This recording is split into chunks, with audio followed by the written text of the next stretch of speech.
कोवाड महाविद्यालयात साप, समज आणि गैरसमज या विषयावर सर्पमित्रांचे मार्गदर्शन। वन्यजीव सप्ताहानिमित्त विशेष व्याख्यानाचे आयोजन। सर्पमित्र प्राध्यापक सदाशिव पाटील यांनी विद्यार्थ्यांना सापांबद्दलचे गैरसमज दूर केले।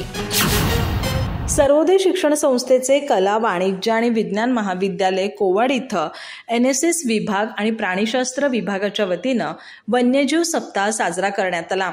या निमित्ताने सर्पमित्र प्राध्यापक सदाशिव पाटील यांच्या साप, समज आणि गैरसमज या विषयावर विशेष व्याख्यानाचं आयोजन करण्यात आलं।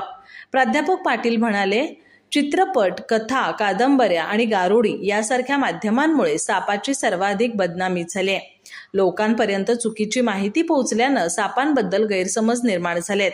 साप पुंगीवर डोलतो, माणसाचा पाठलाग करतो, बदला घेतो या अफवा पूर्णपणे चुकीच्या आहेत। ते पुढे म्हणाले, साप हे कान नसलेले, अल्पबुद्धी पण जगण्यासाठी झटणारे प्राणी आहेत। भारतात सुमारे 300 प्रजातींपैकी फक्त 5 सापच विषारी आहेत। नाग, मण्यार, घोणस, चापडी आणि करवैत। त्यामुळे साप चावल्यानंतर घाबरू नका।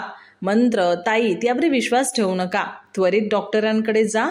प्राध्यापक दीपक पाटील यांनी सांगितलं की डोलकरवाडी येथील कैलासवासी बाबूराव टकेकर यांनी स्थापन केलेली सर्पशाळा पंचक्रोशीतील लोकांसाठी अत्यंत उपयुक्त ठरते। विद्यार्थ्यांनी साप दिसल्यास त्यांना मारण्याऐवजी सर्पमित्रांना कळवावं असं आवाहन त्यांनी केलं। कार्यक्रमाचे अध्यक्ष प्राचार्य डॉक्टर VR पाटील म्हणाले, सापांचे विष औषध निर्मितीसाठी वापरलं जातं। त्यामुळे सापांचं संरक्षण म्हणजे पर्यावरणाचं रक्षण। जगा आणि जगू द्या हीच भारतीय संस्कृती आहे। या कार्यक्रमात प्राध्यापक RT पाटील, प्राध्यापक AS आरबोळे, प्राध्यापक VK दळवी, प्राध्यापक KP वाघमारे, प्राध्यापक आप्पाजी ससेमारी उपस्थित होते। विद्यार्थ्यांनी सापांबद्दल अनेक शंका विचारून प्राध्यापक सदाशिव पाटील यांच्याकडून योग्य माहिती घेतली। आभार प्राध्यापक CA कणसे यांनी मानले। वन्यजीव संवर्धनाबाबत जनजागृती घडवणारे हे व्याख्यान विद्यार्थ्यांसाठी अत्यंत उपयुक्त ठरले। अधिक माहिती आणि ताज्या घडामोडींसाठी आजच आमचे चॅनल सबस्क्राइब करा।